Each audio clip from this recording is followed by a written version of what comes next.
미국 북극 지역의 황량한 땅, 얼음으로 뒤덮인 산들과 나침반이 항상 방향을 잃는 곳에 알래스카 삼각지대라 불리는 지역이 존재한다. 이곳은 수천 명의 생명과 수백 대의 항공기를 흔적도 없이 삼켜버린 땅이다. 1986년 겨울, 일본 항공 1628편이 그 하늘을 지나가다 누구도 설명할 수 없는 일을 겪었다. 어둠 속에서 기이한 빗줄기들이 나타나 보잉 747기를 에워싸고 공중에서 숨막히는 추격전으로 끌어들였다. 눈부신 빛, 교란된 무선 전파, 신호를 잃은 레이더, 그리고 항공모함 2배 크기의 거대한 물체가 하늘에 조용히 나타났다. 그 순간 승무원들은 자신들이 단순히 위험한 지역을 비행하고 있는 것이 아니라 인류의 상상을 초월하는 무언가와 마주하고 있음을 깨달았다. 약 1시간 동안 643km에 걸쳐 제트기와 항공모함 2배 크기의 물체 사이에 무자비한 추격전이 벌어졌다. 고양이가 쥐를 가지고 노는 듯한 급선회와 방향 전환이 이어졌다. 1분만 더 지나면 승무원들이 삼켜질 뻔했다. 다음에는 무슨 일이 일어날까? 최종 결말은 무엇일까? 미국이 또다시 전 세계를 속이고 있는 것일까? 1986년 11월 17일 프랑스 파리의 샤르드골 국제공항, 보졸레 지역의 와인을 특별 화물로 실은 일본 항공 1628편이 태평양을 건너 일본 나리타 국제공항으로 가기 전 미국 앵커리지 경유지로 향하는 여정을 위해 연료를 보급하고 있었다. 항공기는 보잉 747의 개량형인 보잉 747-200, 4개의 엔진을 장착한 2층 구조의 광동체 항공기였다. 조종실에는 3명의 승무원이 있었다.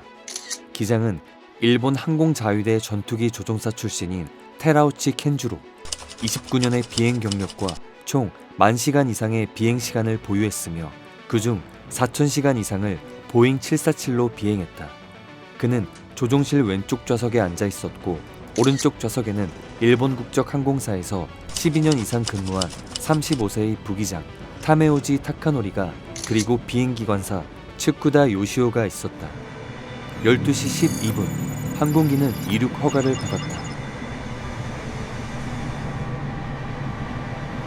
이륙 직후 기장은 자동 조종 장치를 작동시켰고 항공기는 순조롭게 순항고도 35,000피트에 도달해 시속 909km로 비행했다. 17시 9분, 거의 5시간의 비행 끝에 1628편은 알래스카 영공에 접근했다. 앵커리지 항공 교통관제소는 승무원들에게 새로운 경로를 따르라고 조언했다. 왼쪽으로 15도 선회하여 탈키트나의 한 지점을 통과하라는 것이었다. 부기장이 명령을 확인하고 조정을 실행했다. 당시 날씨는 우려할 만한 것이 없었고 오히려 매우 양호했다.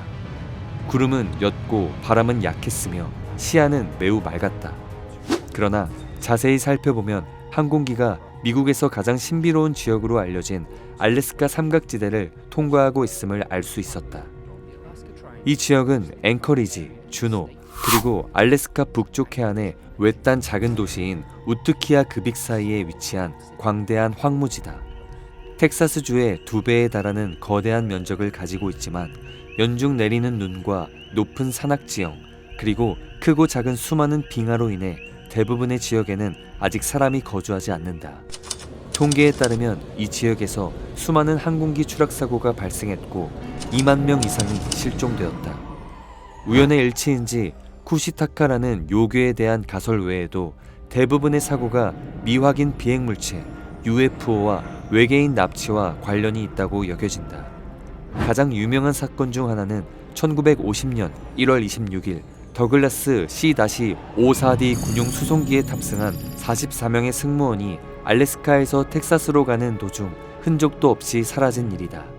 거의 30톤에 달하는 미 공군의 4발 엔진 수송기가 갑자기 신호를 잃고 공기 중의 거품처럼 완전히 사라졌다. 오늘날까지 일본 국적 항공사의 항공편에서 이 사건이 다시 반복되려 하고 있었다. 17시 11분, 기장은 왼쪽 창문을 통해 항공기 아래 약 600m 떨어진 곳에서 이상한 빗줄기를 목격했다. 그것들은 시속 900km로 보잉 747과 같은 방향으로 움직이고 있었다. 처음에는 미국의 군용 순찰기라고 생각하고 무시했다. 그러나 몇 분 후인 17시 18분경 두 물체가 갑자기 항공기에 가까이 접근해 밀착했고 마치 난류 지역으로 진입하는 것처럼 서로 겹쳐진 대형으로 정렬했다.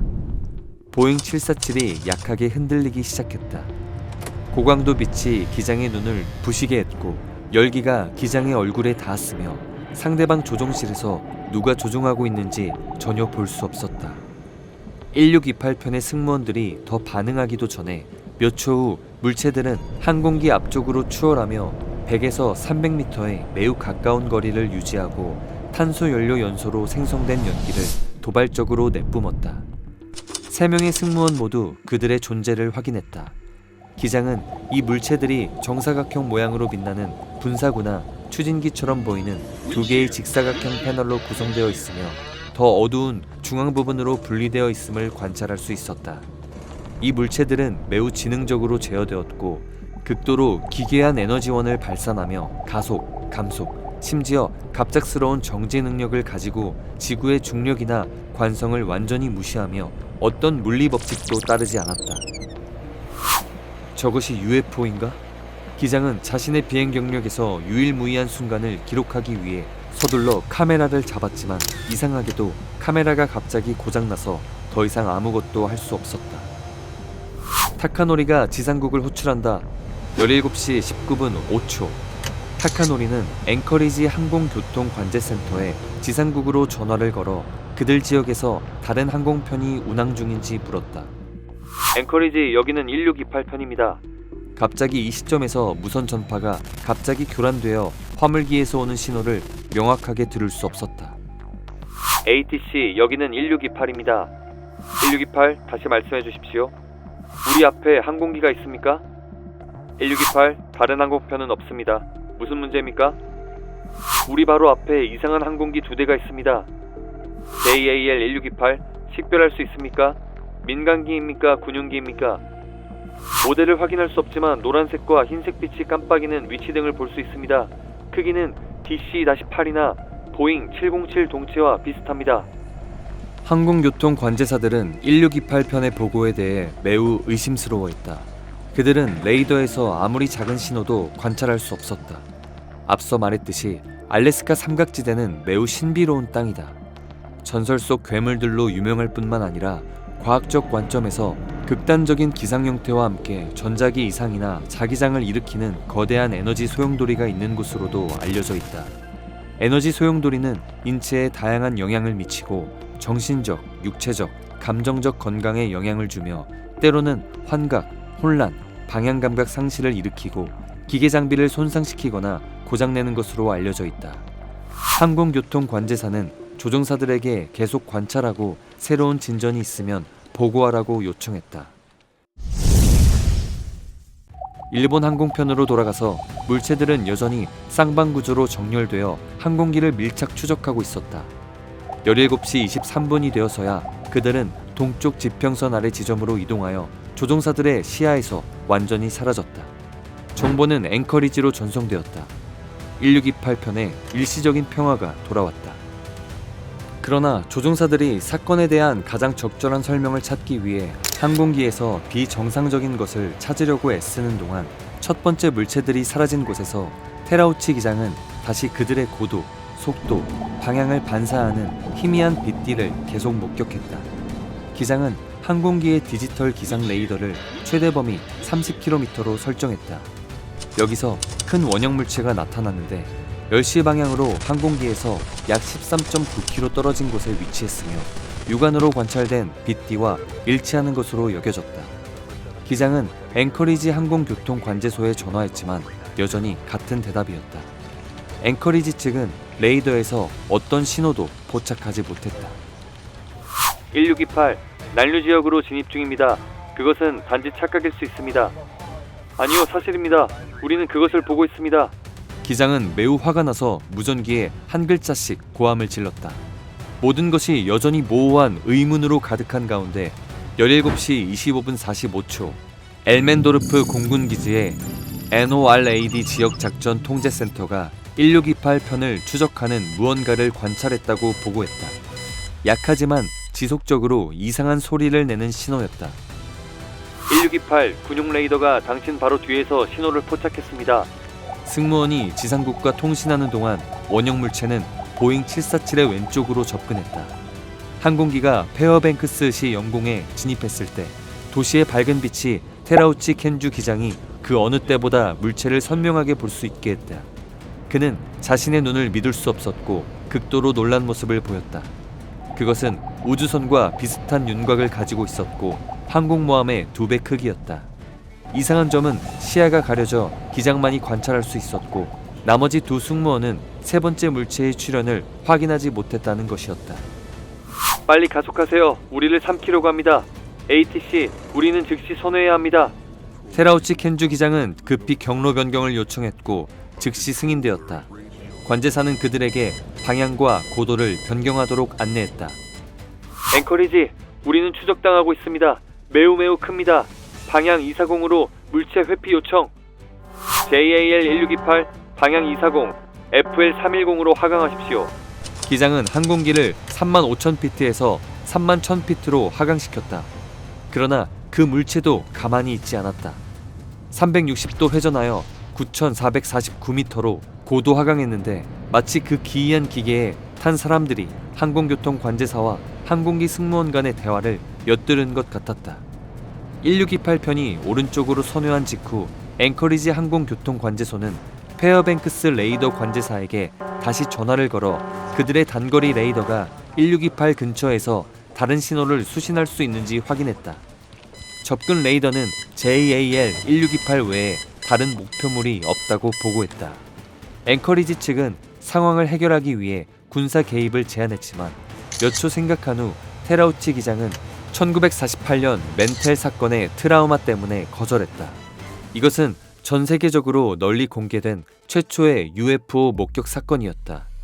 켄터키주 방위군 공군 소속 59세의 토마트 멘텔 대위가 미확인 비행물체를 추적하라는 지시를 받고 가던 중 그의 P-51 머스탱 전투기가 프랭클린 남쪽 농장에 추락하여 사망했다. 17시 49분 1628편은 탈키트나에 도착했다.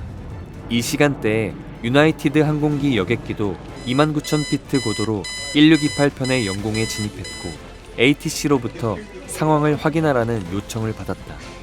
그러나 유나이티드 항공편이 막 도착해 아무것도 발견하기 전에 우주선은 마치 공기 중에 녹아든 것처럼 갑자기 사라졌다.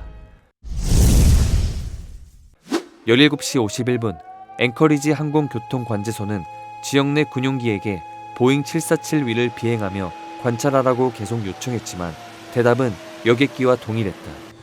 더 이상 장애물이 없었다. 마침내 18시 20분 JAL 1628편은 앵커리지에 도착하여 안전하게 착륙했다. 전체 사건은 50분간 지속되었다. 미국 연방항공청은 즉시 조사에 착수했다. 1987년 1월 22일 초자연현상 과학조사위원회는 1628편 조종사들이 목격한 UFO가 목성과 화성이었다는 성명을 발표했다. 이 성명은 기장의 크기 분석과 묘사 도면을 바탕으로 작성되었다. 또한 이 기관은 별이 아니라면 조종사가 관찰한 물체가 얼음결정 구름에서 반사된 빛일 수도 있다고 지적했다. 1987년 3월 5일 3개월간의 조사 끝에 FAA는 최종 발표를 했다. 주목할 점은 앵커리지 직원들이 갑자기 이전 보고를 철회하고 UFO 출현과 관련된 모든 것을 부인했다는 것이다. FAA도 1628편의 UFO 가설을 기각했다. 이전에 FAA 사고조사 부서장 존 켈러완, CIA, FBI, 레이건 대통령의 과학연구팀이 참석한 비밀회의에서 데이터 녹음이 공개되었다. 켈러완에 따르면 회의가 끝났을 때 CIA 대표는 참석한 모든 사람에게 UFO와의 사건과 만남은 결코 일어나지 않았다고 말했으며 대중의 패닉을 피하기 위해 모든 데이터를 압수하겠다고 했다. 다행히 존 켈러한은 원본 비디오를 보관할 수 있었다.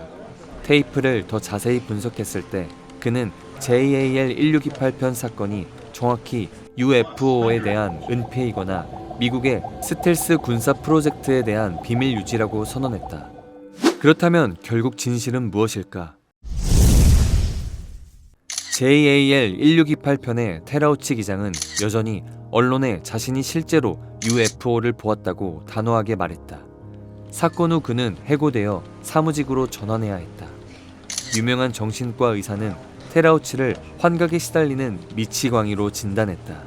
많은 사람들은 승무원들이 아마도 프랑스 와인을 몇 방울 맛보고 약간 취해서 평소보다 상상력이 풍부해졌을 것이라고 농담하기도 했다. 그러나 모든 비행 전 검사에서 전체 승무원의 건강 상태가 정상으로 결론났음을 알아야 한다. 게다가 1628편 사건은 인류가 UFO와 조우한 첫 번째가 아니다. 1978년 UFO를 목격한 후 실종된 조종사 프레드릭 발렌티치 사건이 대표적인 예다. 기록에 따르면 프레드릭 발렌티치는 경비행기 조종사였다. 그날 그는 빅토리아 무라빈에서 호주 킹섬으로 비행을 수행했다. 프레드릭 조종사는 오후 6시 19분에 무라빈을 떠나 오후 7시 6분에 멜버른 항공교통관제부와 연락했다. 그는 자신의 항공기 근처에서 작동하는 이상한 물체를 보았다고 보고했다. 가까이 다가갔을 때 그는 그것이 UFO라고 확신했다. 조종사가 항공교통관제소에 보낸 마지막 메시지는 7시 12분이었다. 그 후 그는 연락이 끊겼고 예정대로 목적지에 도착하지 못했다. 4일간의 광범위한 수색이 이루어졌지만 추가 단서는 발견되지 않았다. 이 사건 조사 과정에서 호주 당국은 시민들로부터 약 10건의 UFO 목격 보고를 받았다. 많은 사람들은 프레드릭이 외계인의 UFO에 공격받아 납치되었다고 믿었다. 두 번째 사건은 2004년 11월 14일 태평양에서 발생했다. 샌디에이고에서 남서쪽으로 100마일 떨어진 곳에서 훈련 중이던 USS 니미츠 항공모함의 항공공격대가 공중에서 이상한 물체와 조우했다. 그 물체는 거대한 원반 모양의 흰색 기계로 음속의 3배 속도로 움직이는 것으로 여겨졌다. 특별한 점은 미 해군 함정의 레이더와 지역 내 다른 전투기들도 이 비행 물체를 포착했다는 것이다. 데이비드 프레이버 사령관은 그 조우에 대해 날개나 로터가 없고 F-18보다 우수한 구조를 가지고 있었다고 말했다. 2007년 사건 이후 미 국방부는 고급 항공우주 위협 식별 프로그램이라는 부대를 비밀리에 설립했다. 5년간 비밀리에 운영한 후 2017년 정부는 이 프로젝트를 공개했고 대중의 압력으로 미국은 2019년 1월 이 조직의 UFO에 대한 30개 이상의 연구를 공개해야 했다. 여기까지 1628편 사건에 대한 당신의 의견은 어떠한가? UFO와 외계인의 존재를 믿는가?